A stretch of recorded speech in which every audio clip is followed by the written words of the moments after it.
Welcome to Intentionality with Dominique, the show that helps business owners become valued and in-demand suppliers in the marketplace to scale their businesses.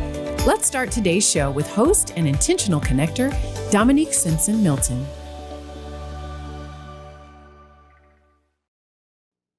Welcome to another episode of Intentionality, the show dedicated to increasing the success rate of entrepreneurs and their businesses by sharing the strategies and tactics of successful suppliers. I am your host, Dominique Simpson-Milton. Today's show is being brought to you by CVMSDC, also known as the Council. Our next guest proves that the answer lies in strategy, perseverance, and servant leadership. I met Carlo White when he had just 2 trucks, and today he operates over 65 trucks, runs multiple companies, and continues to expand his impact. Over the past 8 years, I've watched his business thrive through contract wins, acquisitions, and diversification, all while staying true to his mission. Carlo, welcome to the show. Thank you for having me. It's a pleasure to be here and looking forward to the conversation. Yes, absolutely. You are one of the business owners that I truly admire. Tell us, Carlo, how you got started. I got started trying to solve a problem. My definition of entrepreneurship is solving a problem for a profit. And so the trucking industry it still has it, but back in when I got it started in 2015, the problem was a people problem. You couldn't keep drivers. Drivers just went from company to company, and there was a shortage of drivers.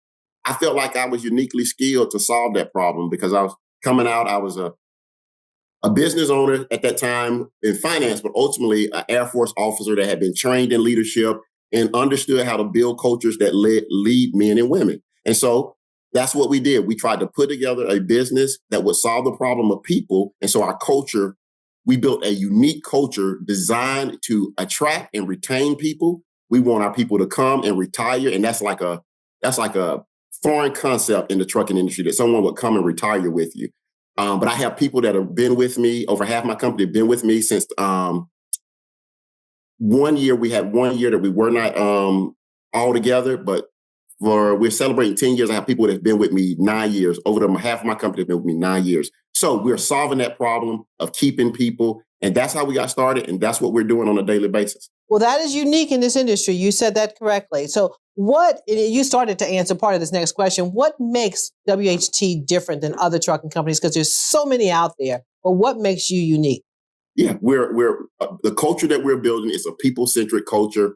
And I can give you an example. Our mission is to create opportunities by profitably managing our clients' freight safely, securely, and satisfactorily. So it's evolved.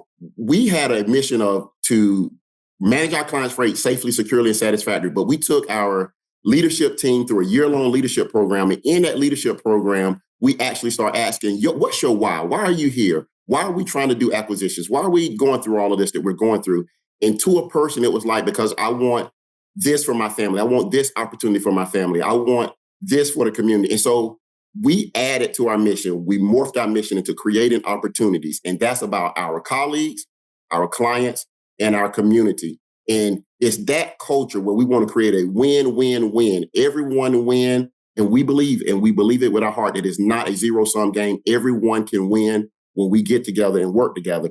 And so that makes us different. We have people that want to come to work. Everybody got to go to work. Few people get to go to work. And we're creating a culture where there are people that really, we just celebrated on Friday, Associate Appreciation Day. And man, I can't tell you the number of texts and emails I got like, this is different. We appreciate y'all. And so that's kind of what makes WH different. That's good, because so you're investing in your people and they feel like they belong in your organization and you understand what their needs and wants are. So talk to me about the business management system that you utilize, Carlo, because I know that, when you start to look at a company and you want to talk about trajectory, you have to have a plan in place. Talk to me about your proprietary system that you developed. Yeah, it's called Navigate Business Management System.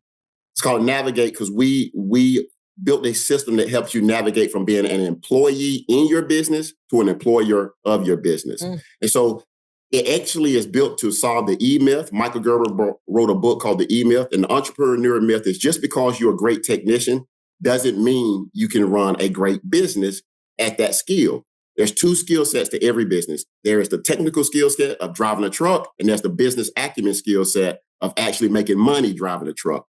Navigate BMS takes, let's say, a lot of owner operators that drive their truck because they have the skill set. It takes it and it makes you work on the business. I know this is a thing that you love. Mm-hmm. Why? How can you move from working in the business on the business? Navigate BMS helps you navigate from just being in the business to working on the business. It does it in such a way to where it aligns your leadership team with key performance indicators.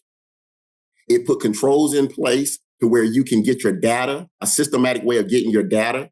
And then it helps you understand what are your lead indicators. For example, if we're trying to hit a revenue number, that's a lag indicator. By the time we get our revenue reported, there's not much we can do about that. So we track activities that lead to making that revenue number. So we track the number of drivers that work on a daily basis because work hours actually contribute to revenue. And as our work hours change, we get to make adjustments in the moment to try to actually impact that lag indicator revenue. We can't just wait till we get the revenue number. It's too late. We need a system communicating data to us. And if you're doing that, and then if you're working on your people, and we have this whole, I can't say it all right now, but it's this methodology, then you, like me, can be here talking to you. I have a group of 100 associates working, trying to solve problems, critiquing and actually going through process improvements. And then we come on a systematic basis on Thursdays. We meet, all the numbers are reported, and then we make adjustments. We have this system that flows, and it allows me to be an employer of my business rather than just an employee in my business. Love it. So you answered my favorite question, the importance of working on versus in.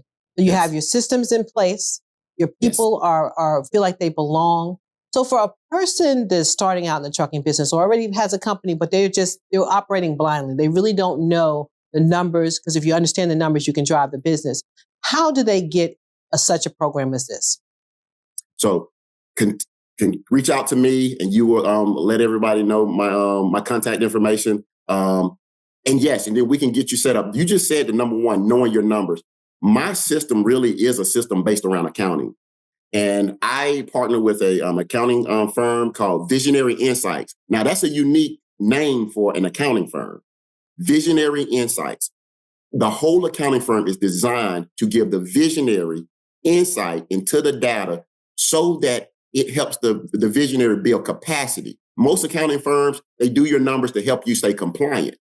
This is not just about being compliant. Yes, your tax returns are going to be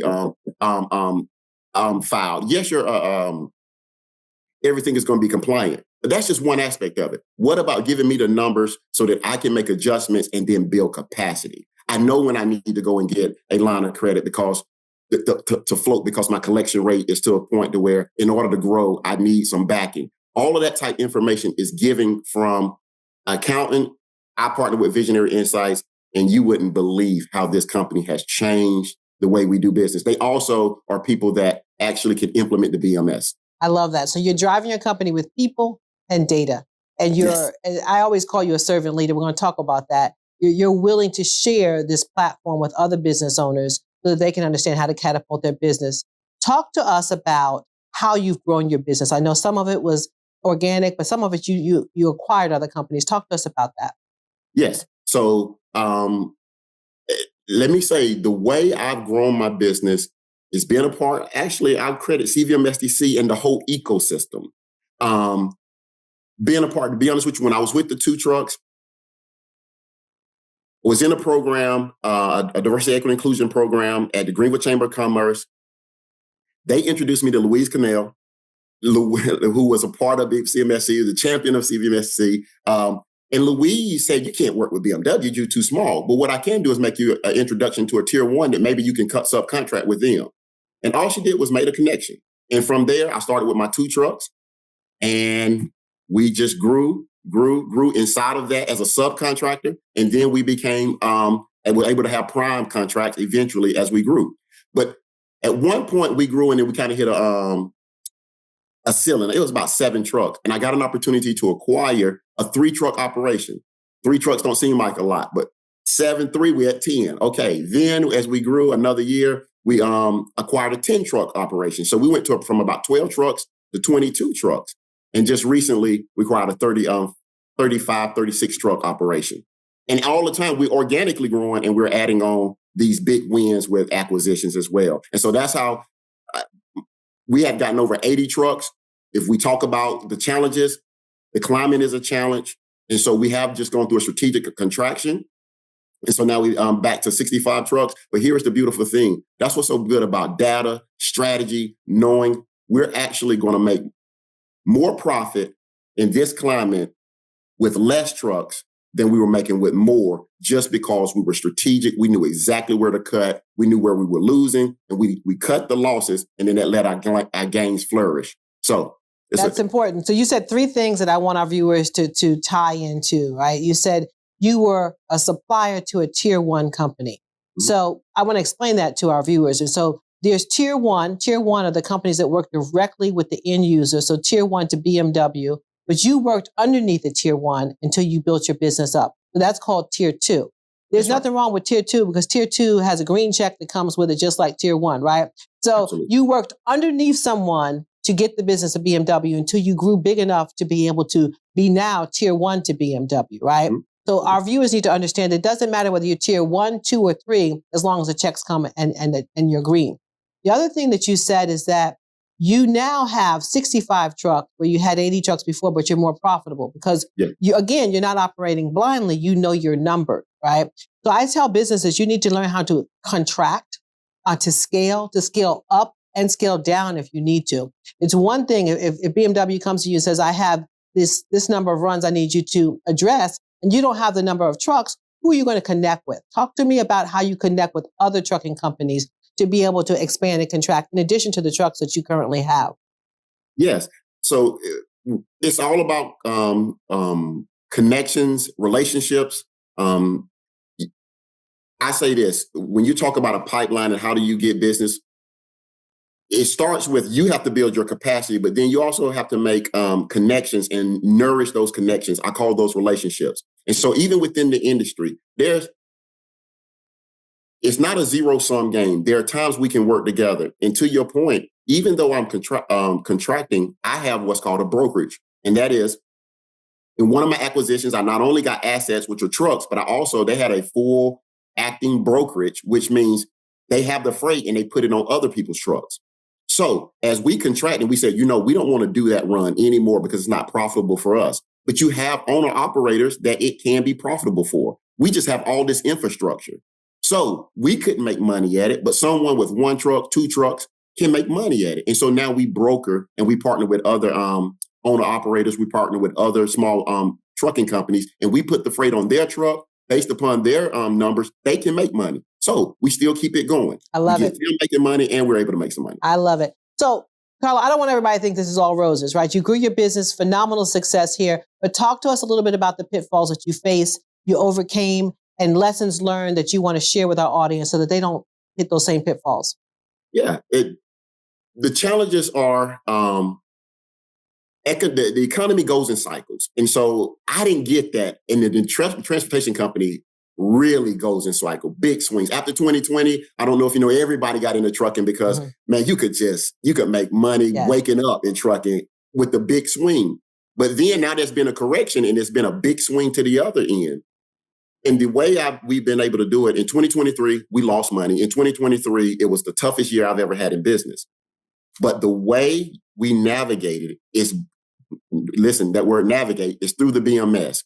We start getting data. We start understanding that we start losing money on certain accounts because as the market changed, certain accounts became unprofitable. Having that data and being able to make decisions, Dominique, we cut a $2.5 million account. Before I had all this data and understood, I was all MBE dream of is just getting 2 million, 3 million. What? I can get that type of money coming to me? Yes, but all money ain't good money. All business is not good business. All business is not good business.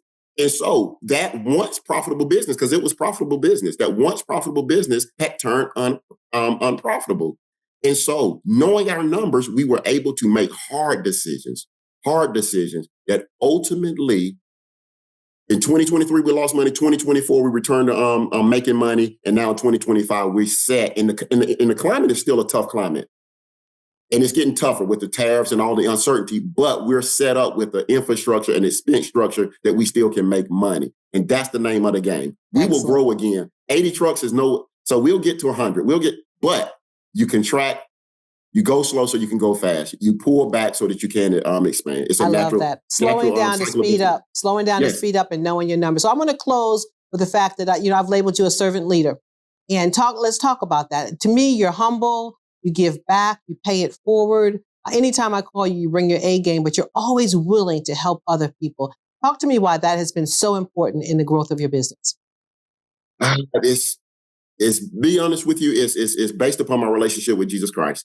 And basically, the Bible says that you will be blessed, but he gave a caveat to it. You will be blessed to be a blessing. And so I walk around every day knowing I'm doing better than I deserve. God has shined on your boy. I'm blessed. My family's blessed. And he's done it not just for me. It ain't that some of us think that we somehow special. I'm not special. He's getting this to me because he really trusts he can get it through me. If he can get it through you, he'll get it to you. And so he's blessing me. And my responsibility with it is to make sure I share as much of it with as many as I can until his return. And that's why I am who I am. Well, Carlo, thank you for being a blessing to others. Thank you for sharing your knowledge. I appreciate you being here today.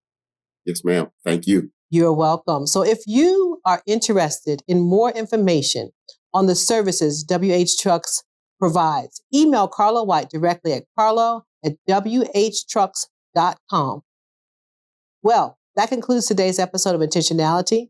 Be sure to join me for our next episode. And remember that you must always remain intentional to gain knowledge, skills, and connections so we can grow and thrive in business together.